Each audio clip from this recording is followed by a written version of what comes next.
There isn't. Not that anyone's ever known about. So we're going to finally wake up to the real problem 90 days after it happened, and there's nothing we can do about it. No. Maybe that's actually one of the reasons our government is just to keep not panic people. Well, if that's the case, Obama's going to go down. Well, maybe he'll be Abraham Lincoln. Well, as you say, they should have told us the truth from day one, and we could have done something about it. Yeah, that's the tragedy. Yeah. Well, I thank you so much. Here's the really scary thing, is that if we basically have a storm, let alone a hurricane, what the hurricanes do is they churn up all the cold water from the basement of the Gulf of Mexico.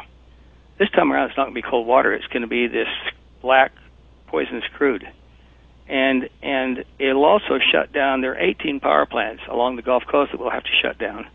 So it'll create a blackout, and we'll have to shut down our refineries, and so we're going to entrap 20 million people in harm's way.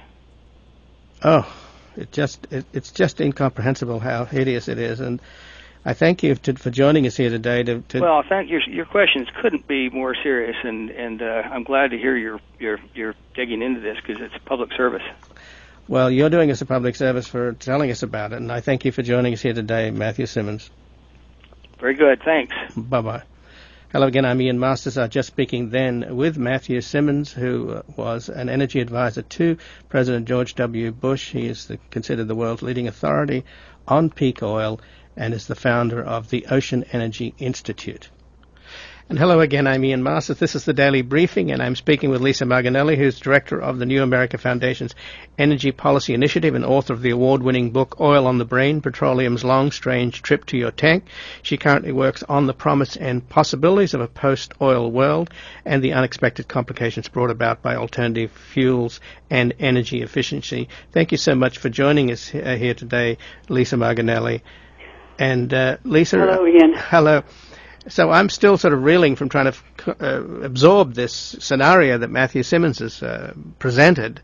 Yeah. What's your reaction to it? Well, my reaction is that there's a lot we don't know. Some of the things that he says are... Gosh, there's just an awful lot we don't know. First of all, I think we all need to kind of step back from the nightmare scenario that he lays out and look at what we know, which is that we have an out-of-control well in the Gulf. It seems to have been contained under some sort of cap, and I think we're going up on 6 or 8 hours of containment. I think they contained it sometime early today. Is that correct? Yes. So they were going to test it for 48 hours to make sure that the pressure rises under the cap. If the pressure rises, then that means that theoretically the string, the well casing that goes down into the well still is more or less whole. They can get some sense of what's going on down in the hole. On the other hand, the size of this spill surpassed the Ixtoc 1 spill at least 15 days ago, probably longer ago than that. The government estimate of the size of the spill starts at the range is so enormous it's really hard to tell how big it is. I mean, we just have no good numbers, and the government range is enormous anyway.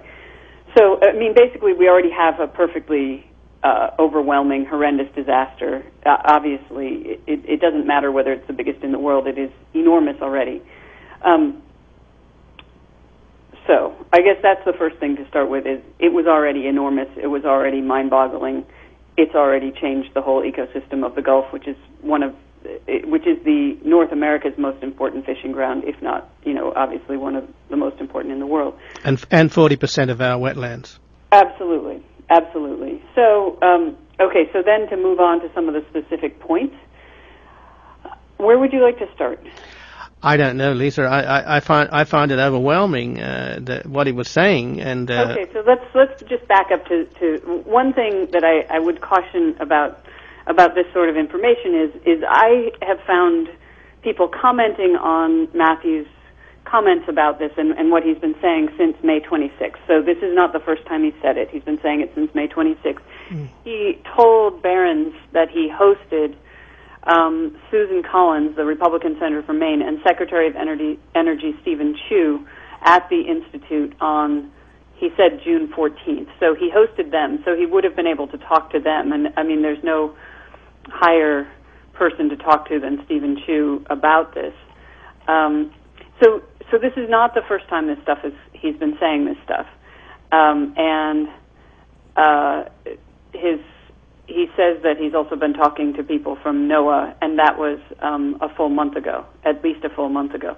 So presumably, if those scientists should have felt that there was open enough space to come forward with this, that doesn't mean that what's going on down there is something that's going to be easily brought under control. I don't know whether I don't know where he gets his information. We can't track it down.